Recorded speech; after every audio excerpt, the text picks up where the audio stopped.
এখানে যখন আব্বার কবর জিয়ারত করতে আসতাম তখন ভয়ে ভয়ে আসতাম। আপনি জানেন যে আমার বাবার কবরের উপরেও হামলা হয়েছিল। রাজনীতি এমন একটা জিনিস, কখন কে পাশ হয়ে যায় কখন কে ফেল হয়ে যায় এটা এটা বলা খুব ডিফিকাল্ট। বিএনপি এমন একটা দল যে দল ধর্মের উপরে বিশ্বাস আছে, ধর্মকে ভালোবাসে। বিএনপি চাচ্ছে এক্ষুনি নির্বাচন, এটা কি এরকম নয় যে কি আসলে কালিমাটি ভুল দিতে চাচ্ছেন আপনারা এরকম কিছু? আমি ২ মায়ের সন্তান। আমার জন্ম হয়েছে রাউজানের পেটে, তবে আমি বড় হয়েছি রাঙ্গুনিয়ার কোলে। রাঙ্গুনিয়ার প্রতি আমার একটা দুর্বলতা সবসময় থাকবে। স্বৈরাচার রাতারাতি হয় না। দলের পক্ষ থেকে সিদ্ধান্ত হয়তো পরে হবে, আগে থেকে আমি বলে দিচ্ছি যে আনঅফিশিয়ালি একে আমি পরিষ্কার করে দিচ্ছি। বিএনপির কোনো নেতা বা বিএনপি যদি একই রাস্তায় যায় তাদের ভবিষ্যৎ কি এরকম হতে পারে না? তারা যারা বর্তমানে সরকার গঠন করেছে, যারা উপদেষ্টা আছে, তারা আগে কোনো সময় এই কাজ করেনি। তো এই কাজটা করতে ওদের শিখতেও একটু সময় লাগছে। মানুষজন যখন আমার সাথে হাত মেলায় অথবা যখন আমাকে জড়িয়ে ধরে, বেশিরভাগ মানুষ ভেঙে পড়ে। ৯ বছর কেঁদেছি, এখন অত বেশি কান্না আসে না। মানে মন থেকে ভালোবেসেছে আমাকে, আমার ব্যক্তি হিসাবে না, আবারও বলছি ব্যক্তি হিসাবে না, সালাউদ্দিন কাদের চৌধুরীর ছেলে হিসাবে আমাকে ভালোবেসেছে। এত মানুষ দেখতে পাচ্ছেন আপনার আশেপাশে সব জায়গায়, কিন্তু আপনার বাবাকে এত ভালোবেসে তো তাদের চোখে আপনি কি দেখছেন? আমি ৬ ফুট ২ লম্বা না, আমার গলার আওয়াজ অত ভারী না, আমার হাসিটাও অত জোরে না। সবাই তো বললে আপনি কার্বন কফি, আপনি পুরোটাই কফি পেয়েছেন, আপনি সব কিছু পেয়েছেন। যারা যারা এইসব ঘটনার সাথে জড়িত ছিল কেউ পার পাবে না। বহু বছর পরে চট্টগ্রাম একটা ভালো মেয়র পেয়েছে। চট্টগ্রাম আসলে অসুস্থ হয়ে গিয়েছিল, ডাক্তার এসেছে, চিকিৎসা নিয়ে করবে। বিএনপিকে যারা ভালোবাসে তাদের সকলকে বলবো আপনারা একটু ধৈর্য ধরেন। এই দিন নয়, আরও দিন আছে, যে শিগগিরই একটা ভালো নির্বাচন হবে।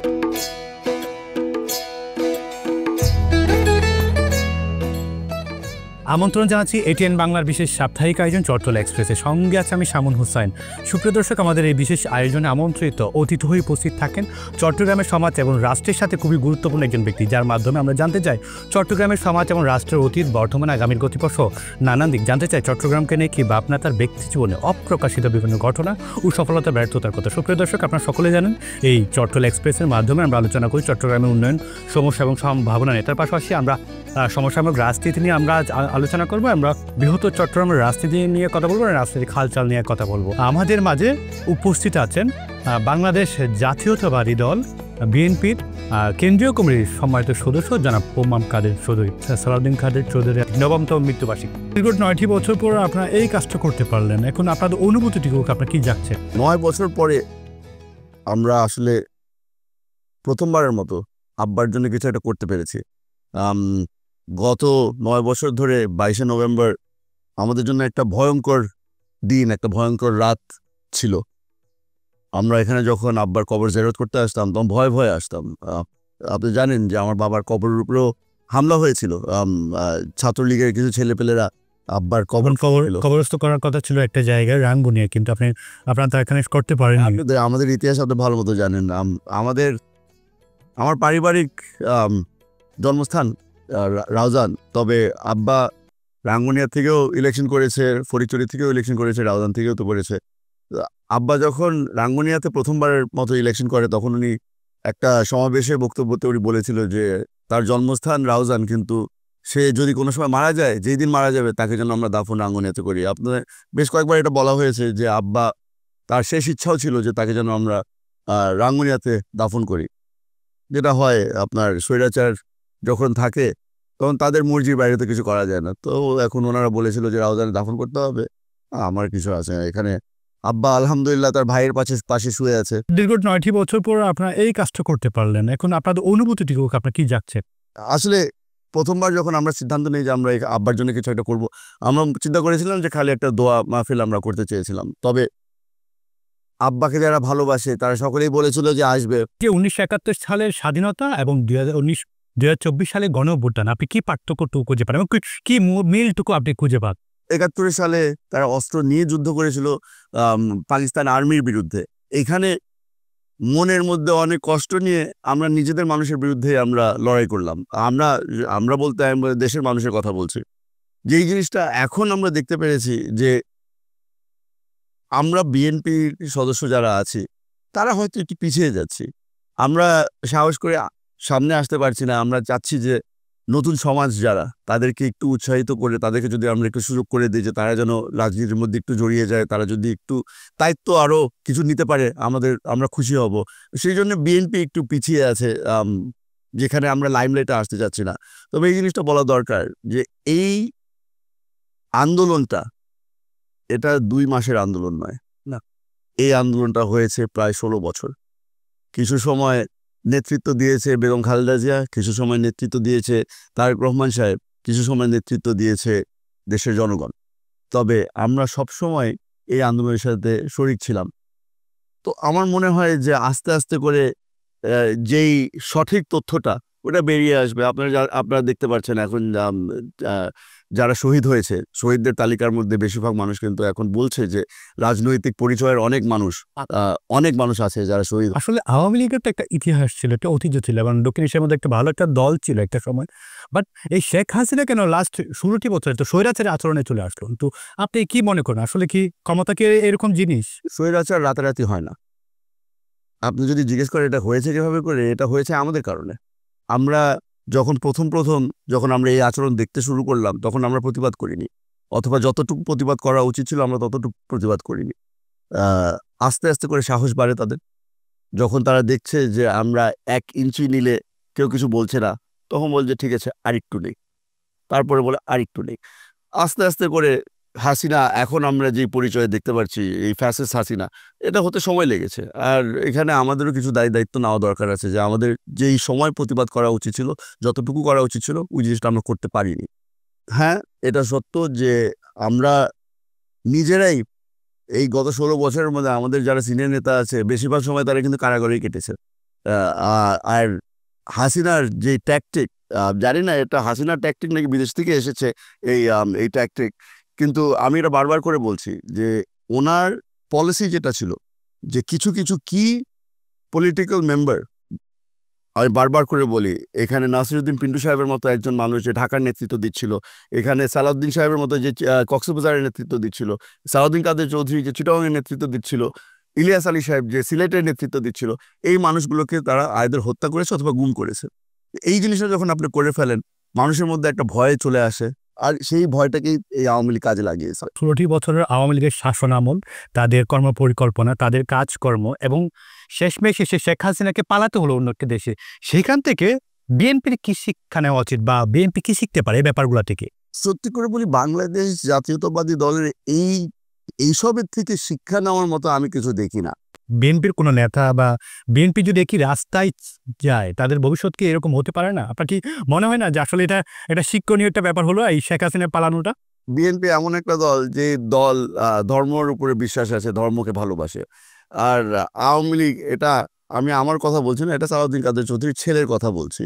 যে আমরা সবসময় এটা শিখে আসছি যে আওয়ামী লীগ এমন একটা দল যে ধর্মকে বিশ্বাস করে না, ধর্মকে সম্মান করে না। তো এখানে আমাদের চিন্তাধারাটা পুরোপুরি ভিন্ন, যে আওয়ামী লীগের সাথে বিএনপির এখন কম্প্যারিজন করার মতো আর জায়গা নেই। মানে একই রাস্তায় বিএনপি হাঁটার মতো সেই ক্যাপাবিলিটি বা সেই সক্ষমতা রাখে না, আপনি যেটা বলতে চাচ্ছেন। আচ্ছা, খুব সুন্দর আপনি ব্যাখ্যা দিয়েছেন। আপনার একটা কথা বলেছেন শুরু অবধি থেকে, আপনি রাউজানের আপনাদের জন্ম, বাট আপনার বাবা সংসদ সদস্য হিসেবে রাঙ্গুনের রাউজান পরিচিত 3টা জায়গা থেকে ছিলেন এবং পরবর্তীতে তার খবরটা যেন রাঙ্গুনের কথা, উনি একটা কথা বলেছিলেন, মানে আপনাদের একটা মনে একটা কষ্ট আছে যেটা আপনাদের বাবাকে কেন রাঙ্গুনিয়াতে কবরস্থ করা হয়নি। সেহেতু আমি রাঙ্গুনের রাজনীতিতে আমরা অনেক গুঞ্জন পাচ্ছি যে রাঙ্গুনের রাজনীতির সাথে আপনি ওতপ্রোত হচ্ছেন, যুক্ত হচ্ছেন এবং সব যত কাজকর্ম আছে সাংগঠনিকভাবে আপনি সবগুলোতে প্রেজেন্ট থাকতেছেন। এমনকি আপনাকে ধরে নিতে পারবো যে আপনি রাঙ্গুনিয়া থেকে আপনি নমিনেশন প্রত্যাশী এরকম কিছু? আমি বারবার করে একটা জিনিস বলে এসেছি, আমি বাংলাদেশ জাতীয়তাবাদী দলের একজন সদস্য। এখন দল হাইকমান্ড যে সিদ্ধান্ত আমাকে দিবে, সেই সিদ্ধান্ত আমি মেনে নিব। হ্যাঁ, আমি এই জায়গায় আপনার একটা বাক্স থাকতে পারতো, ফরিদপুরের রাঙ্গুনের রাউজান কোনটা, একটা এরকম বাক্স থাকতে পারে। এতটুকু খালি বলতে পারবো যে আমি চট্টগ্রাম থেকে দাঁড়াবো, ওটার বাইরে হয়তো সুযোগ পাবো না। কিন্তু একটা গুঞ্জন যেটা শুনতে পাচ্ছি, সেটা কি সত্য? গুঞ্জন জানি না, কিন্তু আপনাকে আমি মন থেকে বলতে পারি যে রাঙ্গুনিয়ার মানুষের প্রতি আমার একটা ভালোবাসা আছে। আমি এই জিনিসটা অনেক জায়গায় বলেছি, আপনাকেও বলি যে আমি 2 মায়ের সন্তান। আমার জন্ম হয়েছে রাউজানের রাউজানের পেটে, তবে আমি বড় হয়েছি রাঙ্গুনিয়ার কোলে। তো এই জন্য রাঙ্গুনিয়ার প্রতি আমার একটা দুর্বলতা সবসময় থাকবে। আর যদি আমাকে আব্বা এই জিনিসটা সবসময় বলতো যে নেতা তখনই হবা যেই দিন তোমাকে ঘর থেকে জনগণ টেনে হেঁচড়ে বের করে বলবে যে এখন তুমি নেতা। তো এখন অপেক্ষায় আছি। নির্বাচনের জন্য আপনারা কতটুকু প্রস্তুত হয়েছেন, বা চট্টগ্রামের রাজনীতি নিয়ে আপনি কি ভাবছেন বর্তমানে? আমরা 16 বছর ধরে অপেক্ষায় আছি যে একটা সুন্দর নির্বাচন হবে। আপনার অনেকগুলো জরিপ বের হয়, কিছু বছর পরপরই জরিপ বের হয়। আপনি কিছু দেশি জরিপ বের হয়, কিছু বিদেশি জরিপ বের হয়। ওখানে আপনি যদি তালিকাগুলি দেখেন না, বেশিরভাগ সময় আপনি দেখবেন যে যদি সঠিক একটা নির্বাচন হয়, যদি একটা সুন্দর একটা নির্বাচন হয়, ফেয়ার নির্বাচন হয়, ওখানে আপনার 300 আসনের মধ্যে বিএনপি 180টা পাবে। এটা হচ্ছে কি খুব মানে আমি লো র্যাঙ্কিং এর মধ্যে বলছি। আপনি যদি এখন জরিপ করেন ভাই, এখানে আমার ভয় হচ্ছে গিয়ে যে এখন 300 আসনের মধ্যে 300টাই বিএনপি পাবে। তো আমরা চাচ্ছি যে একটা সুন্দর একটা নির্বাচন হোক, যেখানে আমরা একটা ভালো বিরোধী দল পাবো। নির্বাচনটা আপনি কেমন অনুষ্ঠান হতে চলছে, মানে কি রকম অনুষ্ঠান হিসেবে দেখতে চান এই নির্বাচনটাকে আপনার চোখে, আপনি কিভাবে দেখতে চান? কেমন হওয়া উচিত না, আমি যেটা চাচ্ছি, যেটা বাংলাদেশের মানুষজন চাচ্ছে, ওটা হচ্ছে গিয়ে যে এই গত 3টা যে নির্বাচন হলো, যেখানে আপনার ভোটের সংখ্যা ছিল, আমরা যেটা জানি বাস্তব যেটা, যেখানে আপনার 4% 5% মানুষ খালি ভোট দিয়েছে, কিন্তু ওটাকে ওরা কাটছাট করে বলে 30 40 50, ওরা তো পারলে এমন এমন জায়গায় বলেছে 90% ভোট হয়ে গেছে। এমন হয়েছে যেখানে যেই সেন্টারের মধ্যে খালি 2000 ভোট, সেখানে 2500 ভোট পড়েছে। এই যে এখন জাতের মানুষ অপেক্ষা আছে, অধীর আগ্রহে অপেক্ষা আছে যে আসলে ভোট দেওয়ার জন্য, একটা অনুষ্ঠানে যুক্ত হওয়ার জন্য, সেই অনুষ্ঠানটা আপনার চোখে, হুমাম কাদেরের চোখে কি রকম নির্বাচন দেখতে চান আপনি? সেই জিনিসটা আমি বলছিলাম যে আমরা চাচ্ছি যে অন্তত সামনের নির্বাচন যেটা হবে, সেখানে যদি আমরা কমপক্ষে যদি আমরা 60-70% মানুষের ভোট পাই, আমার পক্ষে দিতে হবে ওটা আমি বলছি না, তো অন্তত মানুষজন যেন নিজের ভোটটা নিজে দিতে পারে, এই সুযোগটা যেন থাকে, এই সুযোগকে যেন মানুষজন নেয়, এটাই আমি চাচ্ছি। এর থেকে বেশি কিছু চাওয়ার নেই আমাদের। আমরা বঞ্চিত ছিলাম, গত 16 বছর ধরে আমরা বঞ্চিত ছিলাম, আমরা কেউ ভোট দিতে পারিনি। আপনি যেটা বললেন যে এই আজানের মতো যেটা ডাক দিয়ে দিয়ে বলা হচ্ছিল, আশা আপনারা ভোট দিয়ে যান, আমি চাচ্ছি যে আশা করি যে সামনের নির্বাচনের মধ্যে এইরকম খারাপ পরিবেশ কিন্তু আমরা জনমত চাই না, কিন্তু আমরা এখন চাই আপনি যদি গত নির্বাচনের সময় আপনি যদি দেখেন, আপনার এমন একটা সেকশন অফ পিপল ছিল যারা সুন্দর মতো হাতে কিছু 100 টাকা নিয়ে গিয়ে লাইনে দাঁড়িয়ে থাকবে। আপনার মতো সাংবাদিক গিয়ে জিজ্ঞেস করবে যে আপনি এখানে দাঁড়িয়ে আছেন কেন, বলছে খুব ভালো লাগছে দাঁড়াতে। ভোট দিতে আসেনি, কিন্তু ওনারা এসেছে কারণ ওদেরকে কিছু টাকা পয়সা দেওয়া হয়েছিল। আমার যেটা এখন খুব অল্প না, কিন্তু আমার যেটা এখন ভয়, আপনি জানেন যে এই গত 16 বছরের মধ্যে আওয়ামী লীগ যে ধরনের টাকা পয়সা কামিয়েছে অবৈধভাবে, এখানে ওদের কাছে হাজার হাজার কোটি কোটি টাকা, ঠিক না? এই টাকাটা তো ওরা অবৈধভাবে এখন খরচ করা শুরু করবে। তো এই সামনের নির্বাচনটার মধ্যে ওখানে প্রভাব ঘটানোর জন্য ওরা তো এই জিনিসটা করবে। তো আমরা চাচ্ছি যে প্রশাসন যেন একটু সচেতন হয়, ওনারা যেন এই জিনিসটাকে অন্তত নজরে রাখে, যে এই জিনিসটা যেন ওনারা ব্লক করতে পারে। জনাব হুমাম কাদের চৌধুরী, খুব গুরুত্বপূর্ণ একটা কথা আপনার থেকে জানতে চাই। 5 আগস্টের পর থেকে যে একটা অন্তর্বর্তীকালীন সরকার ডক্টর ইউনূসের নেতৃত্বে, আমাদের চট্টগ্রামের কৃতি সন্তান উনি, এই নেতৃত্বে যে এখন সরকার গঠিত হয়েছে বা কাজ করছে, তারা এখন রিকভার করছে, একটু সংস্কার করছে। আপনার দৃষ্টিতে তারা কি সঠিক পথে যাচ্ছে কিনা, যে সংস্কার রূপরেখাটা দিচ্ছে বা কাজ করে যাচ্ছে, তারা ঠিক মতো কাজ করছে কিনা? আপনি একজন রাজনৈতিক মানে বিশ্লেষক হিসেবে কি চিন্তা করছেন? আপনি যেই কথাটা বলেন, আমি ওখান থেকে উইসুতা ধরে একটু আমি কথা বলি। আপনি রাজনৈতিক অর্গান, রাষ্ট্রের অর্গান, এটা আপনি শব্দটা ব্যবহার করেন। আমি অর্গান হিসাবে দেখি। আপনি যদি রাষ্ট্রটাকে একটা হিউম্যান বডি হিসাবে দেখেন, আওয়ামী লীগ ছিল একটা ক্যান্সার। বর্তমান যে সরকার আছে, ইউনূস সাহেবের যে সরকার আছে, ওনারা বর্তমান বাংলাদেশকে কিমোথেরাপি দেওয়া হচ্ছে।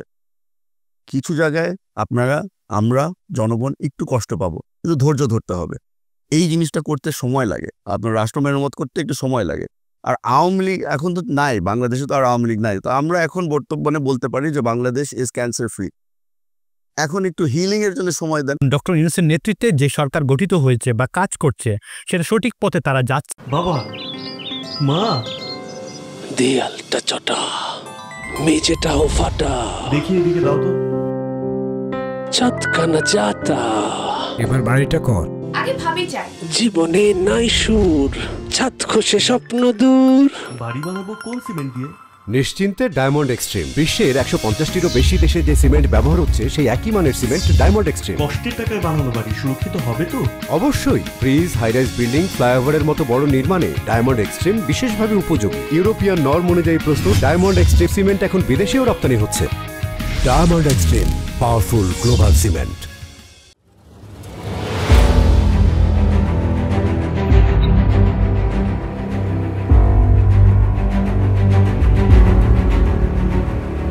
Welcome to N Mohammed Group. For over 50 years, N Mohammed Group has been promise-bound to the self-reliance for company, community, and country its quality products and services, entrusting the first priority to the necessity and capability of the people of Bangladesh.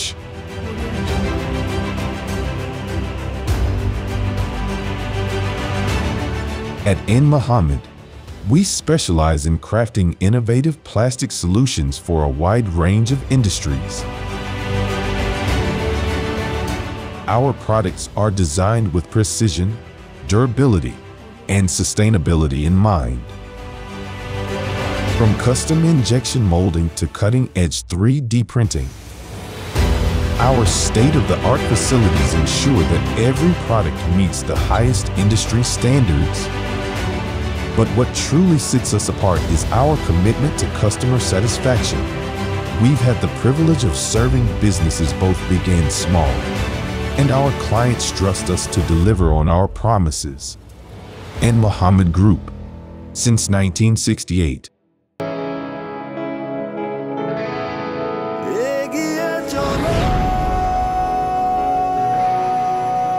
পাল্টে যাচ্ছে প্রতিদিন, জলে কিংবা স্থলে, প্রবল সম্ভাবনায়, ঊর্ধ্বপানে, নির্ভাবনায়। সেই সম্ভাবনাকে শক্তিশালী করতে, দীর্ঘস্থায়িত্ব নিশ্চিত করতে, নিরাপত্তার প্রতিশ্রুতি। HM Steel Expert, HM Expert B500 CWR। স্বাধীনতার সুবর্ণ জয়ন্তীতে নতুন বাংলাদেশ গড়ার প্রত্যয় এলো HM Steel। অভিজ্ঞ কর্মী বাহিনী, প্রতি স্তরে যত্ন। HM Steel Expert B500 CWR। স্বাধীনতা এনেছি, স্বাধীনতা রাখবই, শক্ত হাতে গড়ব দেশ। দৃঢ়, মজবুত, শক্তিতে অটুট HM Steel। কিনা আপনার থেকে একটু জানতে চাচ্ছি আসলে। সঠিক পথে যাচ্ছে, তবে আমি এখানে একটা বাট জড়িত করতে চাই। একটা লার্নিং কার্ভ আছে। আপনার যারা যারা বর্তমানে সরকার গঠন করেছে, যারা উপদেষ্টা আছে, তারা আগে কোনো সময় এই কাজ করেনি। তো এই কাজটা করতে ওদের শিখতেও একটু সময় লাগছে। তাদের নিজেদের একটা এজেন্ডা আছে, তারা যেই এজেন্ডার প্রতি তারা প্যাশনেট। আমি আসিফ নজরুল সাহেবের ব্যাপারে আমি বলতে পারি, আসিফ নজরুল সাহেবের জন্য উনি এখন সিঙ্গল মাইন্ডেড যে এখানে বাংলাদেশের জনগণ আইসিটির মাধ্যমে আওয়ামী লীগের বিচার চায়, আওয়ামী লীগের যে দুর্নীতিবাজ যারা ছিল, যারা এই হত্যার পিছনে জড়িত ছিল, তাদের বিচার চায়। তো আসিফ নজরুল সাহেব এখন ওটার উপরে অনেক কনসেন্ট্রেট করছে, আর আমি মনে করি যে ওটা ঠিক কাজ করছে। তবে ওনার আরও কিছু রেসপন্সিবিলিটিস আছে। তো ওই জিনিসটা ওনার কিন্তু বুঝে আসতে ওনার ওই একটু সময় দিতে হবে ওনাদেরকে। ওনার ওই লার্নিং কার্ভটা আমাদের একটু পেশেন্টলি দেখতে হবে। বড় ব্যাপার হচ্ছে সেই সময়টুকুকে বিভিন্ন রাজনৈতিক দল দিতে চাইলেও বিএনপি খুব কম একটা দিতে চাচ্ছে। বিএনপি চাচ্ছে এক্ষুনি নির্বাচন। এটা কি এরকম নয় যে কি আসলে খালি মাঠে গোল দিতে চাচ্ছেন আপনারা? এরকম কিছু মাঠ তো খালি না। আপনার শেখ হাসিনা পালালো, শেখ হাসিনা তো একলা দল, ওইখানে তো আরো অনেক ধরনের দল আছে। আমরা আগে যে জোট দেখেছিলাম, এই জোটটা ছিল আমার একবার বলা হয়েছিল এটা ইলেকশনের জন্য একটা জোট, পরবর্তীতে বলা হয়েছে এটা ফ্যাসিস্ট হাঁটানোর জন্য একটা জোট। আমরা বর্তমানে আমরা তো ওরকম কোনো জোট দেখতে পাচ্ছি না। কিছু কিছু মানুষ এসেছে যারা বিএনপির ছাতার নিচে এখন দাঁড়িয়েছে। তবে এখানে অনেকগুলি রাজনৈতিক দল আছে। এটা আওয়ামী লীগকে আমার ধন্যবাদ জানাতে হয়। ওনারা তো কিছু কিছু বদমাইশকে রেজিস্ট্রেশনে দিয়ে বসে আছে, তারা তো এখনো দেশে আছে, হয়তো লুকিয়ে আছে, কিন্তু আছে। আশা করি যে তারা যখন নির্বাচন আসবে তখন তারাও আবার ওই গর্তের থেকে বের হয়ে আসবে। তারা বলবে যে না, আমরা এখন নির্বাচন করব। তখন দেখি যারা আটক হলো বা যারা আটকের পথে, তাদের বিচারটুকু বিএনপি কিরকম চায়? দেখেন, এখানে আমরা ওই একটা প্রভাব আছে না যে জাস্টিস হারিড ইজ জাস্টিস ডিনাইড। আমরা জাস্টিস হারিডের মধ্যে নাই, হ্যাঁ, এখানে বর্তমান সরকার যেটা চাচ্ছে যে ওনারা থাকা অবস্থায় হয়তো কিছু বিচার করে আমাদের উপহার দিবে যে এই বিচারগুলি আমরা করে ফেলেছি। এটা কতটুকু সম্ভব আমি আপনাকে বলতে পারবো না, কিন্তু কারণ এই খুব সিরিয়াস ক্রাইমস ঘটেছে এই গত কিছু মাসের মধ্যে যেই ঘটনাগুলি ঘটেছে এগুলার বিচার করতে সময় লাগবে। আমার যেটা ব্যক্তিগত ওপিনিয়ন আপনাকে দিচ্ছি, এই জিনিসটা জনগণ বোধহয় আমাদেরকেও একটু কিছুটা রেসপন্সিবিলিটি দিবে যে যদি আমরা সরকার গঠন করি যে এই বিচারগুলোকে আমরা হয়তো ওই ফাইনাল স্ক্র্যাচ যেটা আছে ওই জায়গাটায় আমরা নিয়ে যাব। আমি আমার দলের পক্ষ থেকে বলতে পারি যে বাংলাদেশের মানুষকে আমরা আশ্বস্ত করতে চাই যে এখানে যারা এইসব ঘটনার সাথে জড়িত ছিল কেউ পার পাবে না, এটা এতটুকু আমাদের উপরে ভরসা রাখতে পারেন। যারা অপরাজনীতি করেন তাদের উদ্দেশ্যে আপনি শহীদ সালাউদ্দিন কাদের চৌধুরীর ছেলে, আপনার বাবা তো একটা হুঙ্কার ছিল, এই যারা অপরাজনীতি করে দুর্বৃত্তায়ন তাদের বিরুদ্ধে আপনার কথা কিরকম হতে পারে? সে বিএনপি করুক বা যেই, আমার পক্ষ থেকে আমি বলতে পারি যে এখানে আমি জিরো টলারেন্সের বাইরে আমি বিলিভ করি না। এখানে যেই সব কাজের অভিযোগ বিএনপির উপরে পড়ছে, যেখানে চাঁদাবাজি বলেন অথবা ওই অবৈধ কাজ যেগুলি আছে ওইগুলোর সাথে আমরা জড়িয়ে গেছি, এই জিনিসের আমি কিন্তু একদম পুরোপুরি জিরো টলারেন্সের মধ্যে আছি। এমনকি আপনাকে এতটুকু আমি বলতে পারি যে কিছু কিছু জায়গার মধ্যে আমি কিন্তু অলরেডি বলে দিয়েছি যে দলের পক্ষ থেকে সিদ্ধান্ত হয়তো পরে হবে, আগে থেকে আমি বলে দিচ্ছি যে আনঅফিসিয়ালি একে আমি পরিষ্কার করে দিচ্ছি। এই জিনিসগুলো কিন্তু আমরা আস্তে আস্তে করে করছি। তবে আবারও আমি বলছি আপনার একটা জিনিস মাথার মধ্যে রাখতে হবে। আপনাকে যদি আমি এখন প্রশ্ন করি যে বর্তমানে বিএনপির মধ্যে বাংলাদেশ জাতীয়তাবাদীর সদস্য কত আছে আপনি বলতে পারবেন? আমি আপনাকে বলি এটা লক্ষর বাইরে চলে গেছে, এটা কোটির দিকে চলে গেছে। এখন আপনি যদি এই 1 কোটি মানুষও যদি ধরে নেন, এই 1 কোটি মানুষের মধ্যে কতজন এইসব বাজে কাজের সাথে জড়িয়ে আছে? পার্সেন্টেজটা খুবই লো। হ্যাঁ, এখন আপনার মাথার মধ্যে রাখতে হবে যে মিডিয়ার কাজ হচ্ছে গিয়ে এইসব তুলে ধরা। আওয়ামী লীগ তো আর নাই, এখন বেশিরভাগ ফোকাস আসছে বিএনপির উপরে। তো এই জিনিসটা হয়তো একটু আপনাদেরও একটু ম্যানেজ করতে হবে যে কতটুকু ফোকাস করা উচিত এই জিনিসগুলোর উপরে। হ্যাঁ, আমি আপনার সাথে একমত যে এখানে কিছু মানুষ দুর্নীতির সাথে জড়িয়ে যাচ্ছে, কিছু মানুষ চাঁদাবাজির সাথে জড়িয়ে যাচ্ছে, এগুলো সংস্কার প্রয়োজন মনে হচ্ছে। হ্যাঁ, 100%। দেখেন, এইসব আপনার কিছু ছাঁটাই করতে হবে। আমাদের এই সুযোগটা আমাদের নিতে হবে যে কিছু কিছু খারাপ মানুষ যারা বিএনপির সাথে জড়িয়ে যাচ্ছে তাদেরকে বের করে দেওয়া। আর আমার মনে হয় যে আমরা এই কাজটা অলরেডি শুরু করেছি, আর ভাই বেশ ভালোভাবেই শুরু করেছি। এত মানুষ দেখতে পাচ্ছেন আপনার আশেপাশে সব জায়গায়, কিন্তু আপনার বাবাকে এত ভালোবেসে বাবা মা দেয়ালটা চটা, মেঝেটাও ফাটা, দেখি এদিকে দাও তো। ছাদখানা যাতা, এবার বাড়িটা কর। আগে ভাবি যাই। জীবনে নাই সুর, ছাদ খসে স্বপ্ন দূর। বাড়ি বানাবো কোন সিমেন্ট দিয়ে? নিশ্চিন্তে ডায়মন্ড এক্সট্রিম। বিশ্বের 150টিরও বেশি দেশে যে সিমেন্ট ব্যবহার হচ্ছে সেই একই মানের সিমেন্ট ডায়মন্ড এক্সট্রিম। কষ্টের টাকায় বানানো বাড়ি সুরক্ষিত হবে তো? অবশ্যই। ব্রিজ, হাইরাইজ বিল্ডিং, ফ্লাইওভারের মতো বড় নির্মাণে ডায়মন্ড এক্সট্রিম বিশেষভাবে উপযোগী। ইউরোপিয়ান নর্ম অনুযায়ী প্রস্তুত ডায়মন্ড এক্সট্রিম সিমেন্ট এখন বিদেশেও রপ্তানি হচ্ছে। Diamond extreme, powerful global cement.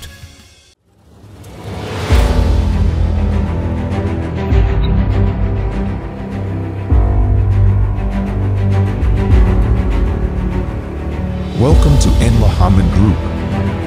For over 50 years, N. Mohammed Group has been promise-bound to the self-reliance for company, community, and country its quality products and services, entrusting the first priority to the necessity and capability of the people of Bangladesh.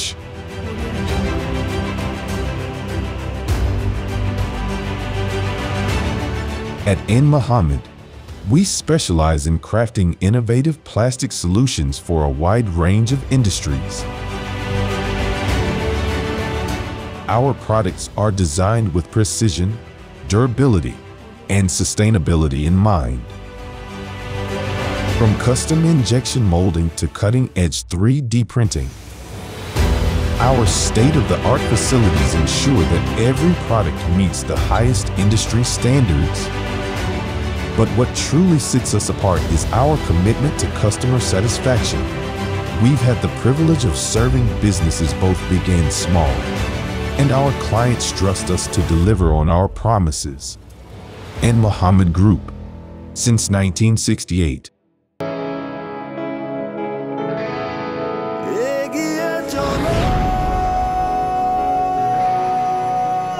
পাল্টে যাচ্ছে প্রতিদিন। জলে কিংবা স্থলে প্রবল সম্ভাবনায়, ঊর্ধ্বপানে নির্ভাবনায়। সেই সম্ভাবনাকে শক্তিশালী করতে, দীর্ঘস্থায়িত্ব নিশ্চিত করতে, নিরাপত্তার প্রতিশ্রুতি। HM Steel Expert। HM Expert B500 CWR। স্বাধীনতার সুবর্ণ জয়ন্তীতে নতুন বাংলাদেশ গড়ার প্রত্যয়ে এলো HM স্টিল। অভিজ্ঞ কর্মী বাহিনী, প্রতি স্তরে যত্ন। HM steel expert B500 CWR। স্বাধীনতা এনেছি, স্বাধীনতা রাখবো, শক্ত হাতে গড়ব দেশ। দৃঢ়, মজবুত, শক্তিতে অটুট HM স্টিল। তো তাদের চোখে আপনি কি দেখছেন? আসলে কি সালাউদ্দিন কাদের চৌধুরী সেই ভালোবাসাটুকু আপনি দেখতে পাচ্ছেন কিনা? ভালোবাসা আমি দেখতে পাচ্ছি। আপনারা এখানে ছিলেন অনেকক্ষণ, আপনারা হয়তো একটা জিনিস খেয়াল করেছেন, মানুষজন যখন আমার সাথে হাত মেলায় অথবা যখন আমাকে জড়িয়ে ধরে, বেশিরভাগ মানুষ ভেঙে পড়ে, তারা কেঁদে ফেলে। আমরা দেখেছি। এই জিনিসটা আমার জন্য অনেক কষ্টকর। 9 বছর কেঁদেছি, এখন অত বেশি কান্না আসে না। কান্না আসে যখন পুরনো মানুষগুলোকে পাই, যারা এসেই আমাকে বলে যে 9 বছর আপনার কাছে আসতে পারলাম না, 9 বছর আমাদেরকে বেঁধে রেখেছিল, 9 বছর হুমকি দিয়ে রেখেছিল যে যদি তোরা কবর জেরত করতে আসোস তোদেরকে মেরে ফেলা হবে। এই জিনিসগুলো শুনলে আমার খুব কষ্ট লাগে। হাজার হাজার মানুষ এসেছে আজকে আব্বার কবর জেরত করতে। আপনার বাবা দিয়েছিল নেতাকর্মীদের কাছে, বা নেতাকর্মীদের যে ভালোবাসা দিয়েছে, আপনি কি পারবেন হুমায়ুন কাদের চৌধুরী আপনি সেই ভালোবাসা দিতে তাদেরকে আঁকড়ে রাখতে পারবেন?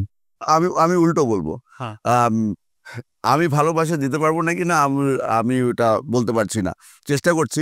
তবে এতটুকু বলতে পারবো, আমার বাবাকে যতটুকু ভালোবাসা চট্টগ্রামের মানুষ দিয়েছে, ওরকম ভালোবাসা আমি পেয়েছি চট্টগ্রামের মানুষের থেকে। এখন আপনি পেয়েছেন, বাট আপনি দেওয়ারটা বলেন।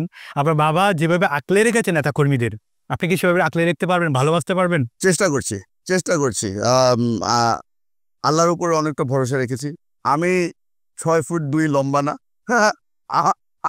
আমার গলার আওয়াজ অত ভারী না, আমার হাসিটাও অত জোরে না। সবাই তো বলে আপনি কার্বন কফি, আপনি পুরোটাই কফি পেয়েছেন, আপনি সবকিছু পেয়েছেন। ওইটা আমি ওই কার্বন কপি না, এটা হয়ে গেছে যে আমি ফটোকপি করতে গিয়ে একটু ভুল হয়ে গেছে এখানে। আমার সাথে আমি চেষ্টা করি, রাজনীতি এমন একটা জিনিস, কখন কে পাস হয়ে যায় কখন কে ফেল হয়ে যায় এটা বলা খুব ডিফিকাল্ট। আমি আপনাকে এতটুকু আমি বলে রাখতে চাই যে আপনি জিজ্ঞেস করেছিলেন যে রাঙ্গুনিয়া থেকে ইলেকশন করবো কি করবো না, এতটুকু বলে দিতে পারি যে রাঙ্গুনিয়ার মানুষ আমাকে হুমায়ুন কাদের চৌধুরী হিসাবে ভালোবেসে নেতৃত্ব দিতে চাচ্ছে না, তারা আমাকে সালাউদ্দিন কাদের চৌধুরীর ছেলে হিসাবে নেতৃত্ব দিতে চাচ্ছে। তো এটা আমার জন্য একটা আমার জন্য এটা অনেক বড় একটা দায়িত্ব। যেই জিনিসটা আব্বা করেছিল এত বছর, যেই ভালোবাসাটা আব্বা দিয়েছিল এবং পেয়েছিল জনগণের থেকে, এই জিনিসটা রেপ্লিকেট করা আমার জন্য খুব টাফ। চেষ্টা করছি, যতদিন বেঁচে আছি চেষ্টা করে যাব। আপনি ভালো সময় এসছেন, এই মেজবানের মধ্যে রাঙ্গুনিয়ার অনেক মানুষ আছে, আপনি যদি তাদের ইন্টারভিউ নেন তারা হয়তো আপনাকে ভালো বলতে পারবে যে আমি কতটুকু সফল হয়েছি অথবা হইনি। তা আমার মনে হয় যে আমার জন্যেও শিখার অনেক। তারা তো বলছে আপনার বাবা যেটা বলেছে যে আসলে ঘর থেকে বের করে আনা, ঠিক তারা তো বলছে ওই ব্যাপারটা, তারা আপনাকে তো এরকম চাচ্ছে। সমস্যা হয়ে গেলে এখন আর ঘরে ঢুকতে দিচ্ছে না। ফের আমি মানে বাড়িতে যেতে চাচ্ছি, বলে যে না কালকেও আসতে হবে, পরশুও আসতে হবে, এখানেই থাকতে হবে। ভালোবাসাটা আপনি কি মনে হয় না এটার পেছনে গল্পটার লাভ? 100%। এটা আমি পলিটিশিয়ান হিসাবে কতটুকু সফল ওটা এখনো ওই এক্সামই আমি দেইনি। এটা হয়েছে যে মানুষজন আসলে মানে মন থেকে ভালোবেসেছে আমাকে, আমার ব্যক্তি হিসাবে না, আবারও বলছি ব্যক্তি হিসাবে না, সালাউদ্দিন কাদের চৌধুরীর ছেলে হিসাবে আমাকে ভালোবেসেছে। চেষ্টা করছি যে তাদের, আমি বারবার করে ওনাদেরকে বলি আমি এখানে আপনাদের সামনে এসেছি আপনাদের ভাই হিসাবে, আপনাদের ভাতিজা হিসাবে, আমি এখানে রাজনীতিবিদ হিসাবে আসিনি। এখন আপনারা হয়তো একদিন আমাকে এসে বলতে পারবেন যে আমি আজকে পলিটিশিয়ান হয়ে গিয়েছি। নেতাকর্মীর উদ্দেশ্যে যারা আপনার ভোটার বলেন, আপনার সমর্থক বলেন, যারা আপনাকে চায় যে সালাউদ্দিন কাদের চৌধুরীর প্রতিচ্ছবি সেটা খুঁজে নিচ্ছে, তাদের উদ্দেশ্যে আপনার কি মেসেজটুকু হইতে পারে? আমি তাদেরকে খালি একটা জিনিসই বলবো যে 16 বছর আমরা লড়াই করে এসেছি, লড়াই এখনো শেষ হয়নি। বিএনপির যারা সমর্থক আছে, যারা যারা বিএনপিকে ভালোবাসে, যারা আমাদের উপরে আস্থা রেখেছে, আমি তাদের সকলকেই বলবো যে একটু ধৈর্য ধরেন। যেই সরকারটা বর্তমানে পজিশনে আছে, যারা এখন নেতৃত্ব দিচ্ছে, তাদের উপরে বিশ্বাস রাখেন। কারণ আমার নেতা, আমার নেত্রী বেগম খালেদা জিয়া এবং তারেক রহমান সাহেব দুজন আমাদেরকে বলেছে যে এদের উপরে ভরসা রাখেন, তারা যেন কোনোভাবে ফেইল না হয়, এটা আমরা হতে দিব না। আমরা চেষ্টা করছি যে তারা যেন যেভাবেই হোক না কেন, যত সময় লাগুক না কেন, তারা যেন সাকসেসফুল হয়। দেশটা পরিচালনা করা, দেশটাকে রিফর্ম করার জন্য যা যা করতে হবে আমরা সাহায্য করব। তা আমি বারবার তাদেরকে, আমার বাবার অনুসারীরা যারা আছে, বিএনপিকে যারা ভালোবাসে, তাদের সকলকে বলবো আপনারা একটু ধৈর্য ধরেন। এই দিন নয়, আরও দিন আছে। আমরা আশা করি যে শিগগিরই একটা ভালো নির্বাচন হবে, মানে উৎসবের মতো করে যাতে ভোটাররা ভোট দিতে পারে। জি, আমরা ভুলে গিয়েছি ফেয়ার ইলেকশন দেখতে কিরকম, ওটাই আমরা ভুলে গিয়েছি। আশা করছি যে আমরা আবার নতুনভাবে দেখাতে পারবো যে ইলেকশন কিরকমভাবে হয়, ক্যাম্পেইনিং কিরকমভাবে হয়। এর আগে যখন বিএনপি ক্ষমতায় এসেছিলেন তখন প্রায় 8 থেকে 9 জন মন্ত্রী প্রতিমন্ত্রী ছিলেন। তখনকার ব্যবস্থাপনা নিয়ে, তখনকার উন্নয়ন কর্মকাণ্ড নিয়ে মানুষ বেশ সমালোচনা করে। সামনের সময়ে যে বিএনপি যখন ক্ষমতায় আসবে, তখন আপনি আপনার জায়গা থেকে চট্টগ্রামকে নিয়ে কি চিন্তা ভাবনা করবেন, বা চট্টগ্রাম উন্নয়নে কিভাবে নিজেকে সম্পৃক্ত করবেন? প্লিজ। আপনার সাথে কথা বলার মধ্যে আমি একটা সুযোগ একটু নিয়ে নিই। একটা ব্যক্তি যার প্রতি আমার একটা খুব বড় দুর্বলতা আছে, সেটা হচ্ছে আমাদের বর্তমান মেয়র ডক্টর শাহাদাত হোসেন সাহেব। বহু বছর পরে চট্টগ্রাম একটা ভালো মেয়র পেয়েছে। চট্টগ্রাম আসলে অসুস্থ হয়ে গিয়েছিল, ডাক্তার এসেছে, চিকিৎসা উনি করবে। চট্টগ্রামের বিষয়ে যে কথাটা আপনি বলেছেন, চট্টগ্রামের আমরা চাটগাঁইয়ারা একটু আসলে অলস ঠিক না, আমরা ইউজড টু হয়ে গিয়েছিলাম যে আমরা সবসময় বড় বড় মন্ত্রী পাবো। এখন সবসময় বড় বড় মন্ত্রী পেয়েছি, আমরা মনে করি যে আছে আমাদের এখানে এমপি না, মন্ত্রী আসে বেশি। আমাদের এখন যেটা লাগবে ইয়াং জেনারেশন থেকে, আপনারা জানেন যে আমাদের এখন তরুণ রাজনীতিবিদ অনেক বেড়েছে। এখন তাদেরকে যদি কিছু নেতৃত্ব দেওয়া যায়, তাদেরকে যদি কিছু রেসপন্সিবিলিটিস দেওয়া যায়, আমার মনে হয় যে চট্টগ্রামের রাজনীতি, চট্টগ্রামের ভবিষ্যৎ অনেক উজ্জ্বল। 16টি বছর শেখ হাসিনা আমল যে সরকারটুকু পরিচালনা করেছিল, চট্টগ্রামে তো কিছু ফ্লাইওভার দেখালো, টানেল দেখালো, এই উন্নয়ন নিয়ে আপনি একদম খুব ভালো কথা বলেছেন। এই উন্নয়নের ব্যাপারে আমি আপনাকে একটু বলি। আপনি যদি এখন চট্টগ্রামের ফ্লাইওভারে যদি কোনো সময় উঠে দেখেন, তা আমাকে অনেকে বলেছে যে চট্টগ্রামের ফ্লাইওভার হচ্ছে বাংলাদেশের সবচেয়ে হেলথি ফ্লাইওভার। হেলথি বলতে যে আমরা খুব সুন্দরভাবে করে ডায়েটিং করিয়েছি, ওটাকে স্লিম করতে করতে 2 ফিট নয়, 2 ফিট নয় চুরি করতে করতে এটা 1 লেন ফ্লাইওভার হয়ে গিয়েছে। যে জিনিসটা 2 লেন হওয়ার কথা ছিল, ওটা 1 লেন হয়ে গিয়েছে।